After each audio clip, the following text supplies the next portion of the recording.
Today, we're talking about the smartest order to invest your money and why most people get it wrong. Most people think investing is just pick a good stock or index fund and start as soon as possible. But the real game is this. Your order matters more than your picks, because the wrong order quietly cancels your gains. I've watched this pattern over and over. People investing while their finances are leaking, then wondering why they never feel ahead. In the next 10 minutes, I'll show you the trap most people fall into, the correct order of operations, and the one step that makes this work even if you're not disciplined. And yes, this is one of those lessons that's boring right up until it saves you. Let me make this real. I've seen people do this exact thing. They start investing $200 a month, feeling responsible, while their credit card is charging them $80 a month in interest. So they're investing, but their net worth is basically treading water. Then life happens. Tire blows, surprise bill, and the investment becomes the emergency fund. That's the part nobody tells you. It's not that investing is bad. It's that investing in the wrong order turns your portfolio into a revolving door. You contribute, you withdraw, you contribute again. And the market gets blamed for a system problem. So if you've ever felt like, I'm doing the right things but I'm still not getting ahead, you're not crazy. You're just doing step 5 before step 2. When I say investing order, I just mean the sequence you move money in, so every dollar gets the highest guaranteed benefit first. Think of your money like water. If your bucket has holes, pouring in more water doesn't fill it. It just makes the floor wet. The problem starts when investing becomes a flex instead of a system. People will say, I'm investing, while paying 22% interest on a credit card. That's not investing. That's jogging while dragging a fridge. Here's the rule of thumb. Start with guaranteed wins, then move to variable wins. And once you see the silent mistake, you'll understand why hardworking people still feel stuck. The silent mistake is investing before you've stabilized cash flow. Because investing rewards consistency, not vibes. Life is not a spreadsheet. Your car doesn't care about the S&P 500.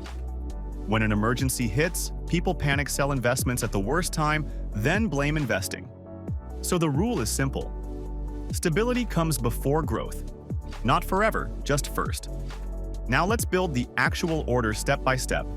Step 1 is boring and powerful. Cover your essentials and build a small emergency fund. Even $500 to $1,000 can stop the constant one problem away from chaos cycle. Most people skip this because it's not exciting. They'd rather invest $200 and feel ahead than save $200 and feel behind.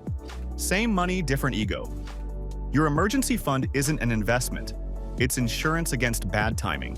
And no, you don't need a perfect number to start. Here's the big brother answer.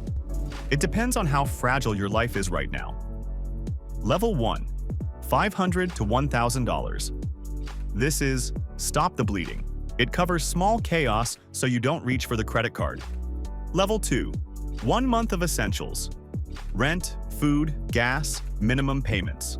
This is where you stop feeling like every bill is a jump scare. Level 3, 3 to 6 months. This is stability. It's what lets you invest without flinching when life hits you sideways. If you have a stable job and low fixed expenses, you might lean closer to 3 months. If your income is inconsistent or you have dependents, lean closer to 6.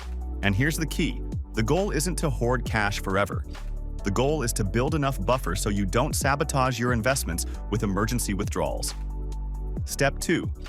Kill high-interest debt. If you're paying 20% interest, eliminating it is like earning 20% risk-free. People chase 8 to 10% market returns while bleeding 20% in interest. That's like filling a pool with a fire hose while the drain is wide open.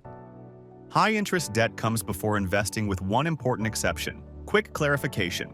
Not all debt is equal. High-interest debt is anything that's actively punching you in the face every month. Think credit cards, payday loans, most personal loans, the kind where the interest is in the double digits. That stuff comes first because it's a guaranteed negative return. Low-interest debt is different. If your rate is low and the payment is stable, it's not always an emergency. Sometimes you can invest while paying it down, after you've stabilized your cash flow and you're not one surprise bill away from panic. The big idea: eliminate the financial stuff that forces you to quit investing. because consistency beats intensity. That exception is an employer match. If your job offers a match, it's usually the best return you'll ever get. You put in $1, they add $1. That's 100% return instantly. Skipping that isn't being cautious. It's declining a paycheck politely with confidence. After that, the grown-up game starts. Tax-advantaged accounts before taxable investing. Because taxes are like a leak you can actually patch. Most people jump straight to a brokerage because it feels flexible. But flexibility isn't always smarter. Sometimes it's just easier to touch when you're tempted. Rule of thumb: tax-advantaged first, taxable last. Now, tax-advantage sounds fancy, but it's just accounts where the government gives you a deal if you invest for the long term. Here's a simple order that works for most people. First, 401k, up to the match. We already covered that. Free money. Second, Roth IRA, if you qualify, because it gives you flexibility later and your growth can be tax-free in retirement. And it's usually simple. Pick a low-cost index fund and keep moving. Third, go back to your 401k. If you still have room to invest after the match and your emergency fund is solid. Fourth, brokerage account last. This is for extra goals. Early retirement, a house fund, depending on timeline, building wealth beyond retirement accounts. The theme: don't give away dollars to taxes if you don't have to. If investing is hard, taxes make it harder. So use the accounts designed to help you win. Here's the Big Brother order of operations. Step A: stabilize. Cover essentials. Build a mini emergency fund. Pay off high-interest debt. Step B: capture guaranteed upside. Get the employer match. Build your emergency fund to a level that lets you sleep. Step C: invest efficiently. Tax-advantaged investing first. Then, taxable investing for extra goals. Quick example.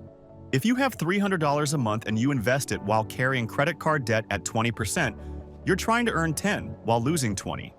Kill the debt first. You earn a guaranteed 20% by removing it. Then you invest with clean momentum. That's how people go from I invest, but still feel broke, to I invest and actually get ahead. And remember the step that makes this work even if you're not disciplined? Automate the order.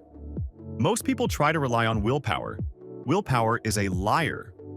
It disappears the second you're tired, stressed, or scrolling. Instead, set your money up like a conveyor belt. Payday hits to a set amount goes to emergency fund or debt, to then investing happens automatically. Even $25 a week counts. Because the win is consistency. You're building a system that keeps investing going when motivation is gone. So the real reason most people get investing wrong isn't the investments. It's the order. Stability, guaranteed wins, tax efficiency, then growth. If you do one thing this week, write your money order on a sticky note. Mini emergency fund, high interest debt, employer match, full emergency fund, tax-advantaged investing, taxable investing. Put it where you'll see it, because the best plan is the one you actually follow. So which would you choose? Get debt-free first, then invest hard. Or invest early no matter what, even with debt. Which one fits your life right now, and why?